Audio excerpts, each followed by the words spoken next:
সরকারিভাবে দাম নির্ধারণ করলে বেশি লাভ হয় না, তাই এসব ওষুধ উৎপাদন কমিয়ে দিয়েছে দেশের বেশিরভাগ কোম্পানি।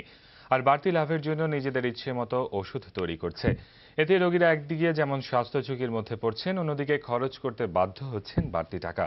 দেশের ওষুধ শিল্পের অনিয়ম নিয়ে আরাফাতুর রহমানের ধারাবাহিক প্রতিবেদনের আজ তৃতীয় পর্ব। ছবি তুলেছেন জাহিদুর রহমান। দেশে ২০,০০০-এরও বেশি নামের ওষুধ তৈরি হয়, অথচ এইসব ওষুধের মধ্যে শতকরা প্রায় ১০ ভাগ ওষুধের দাম নির্ধারণ করছে সরকার। এই ১০ ভাগ ওষুধেও বেশি লাভ না হওয়ায় নানা টালবাহানা করে উৎপাদন বন্ধ রেখেছে বেশিরভাগ ঔষধ কোম্পানি। উচ্চ রক্তচাপ সহ কয়েকটি রোগে প্রথম ওষুধ হিসেবেই ডাক্তারদের পছন্দ প্রোপানল ট্যাবলেট।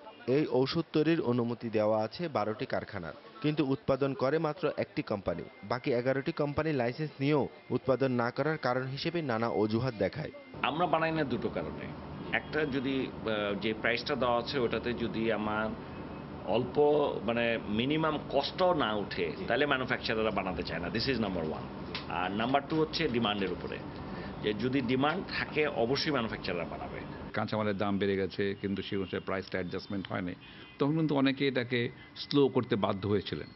কারণ দেশে তো লস দিবে, কিন্তু যদি সামান্যতম মুনাফাও থাকে তাহলে কিন্তু আমার মনে হয় না যে কোনো ম্যানুফ্যাকচারি এটা বানানো বন্ধ করে দেবেন।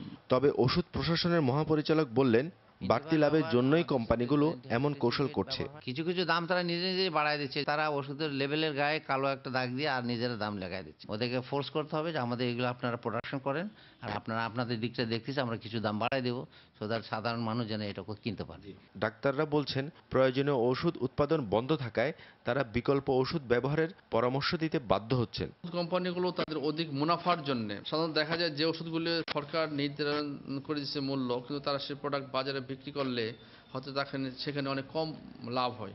সেক্ষেত্রে তারা সেই প্রোডাক্টগুলো উৎপাদন করার ক্ষেত্রে অনেক ক্ষেত্রে অনীহা প্রকাশ করে। সহজলভ্য না, এই জন্য অনেক দামি অ্যান্টিহাইপারটেনসিভ বা অনেক দামি ঔষধ দিয়ে আমাদের শুরু করতে হচ্ছে, যে কাজটি হয়তো অনেক সহজ কম দামি ওষুধ দিয়ে আমরা করতে পারতাম। যে ওষুধটা আপনি যেই ৫ টাকা দিয়ে ট্রিটমেন্ট করতে পারছেন, সেটা হয়তো ৮০ টাকার একটা ওষুধ দিয়ে ট্রিটমেন্ট করতে হচ্ছে, যেটাতে সে আর্থিকভাবে অনেক ক্ষতিগ্রস্ত হচ্ছে। মন্ত্রী বললেন, সব ওষুধ বানাতে কোম্পানিগুলোকে বাধ্য করা হবে। কোম্পানি যারা তৈরি করে তাদের সাথে তুলেছিলাম, নতুন ওষুধ বানাতে গেলে মিনিমাম যে কম্পালসারি হিসেবে যে আপনারা যদি এতগুলো ওষুধ বানান, তার মধ্যে এত পার্সেন্টেজ ওষুধ অবশ্যই এই লিস্টের ওষুধের মধ্যে থাকতে হবে। স্বাস্থ্যমন্ত্রীর এমন উদ্যোগ শুধু আশ্বাস নয়, বাস্তবে পরিণত হবে এমন আশায় অপেক্ষার প্রহর গুনছে এদেশের প্রতিটি শান্তিকামী মানুষ। আরাফাতুর রহমান, RTV, ঢাকা।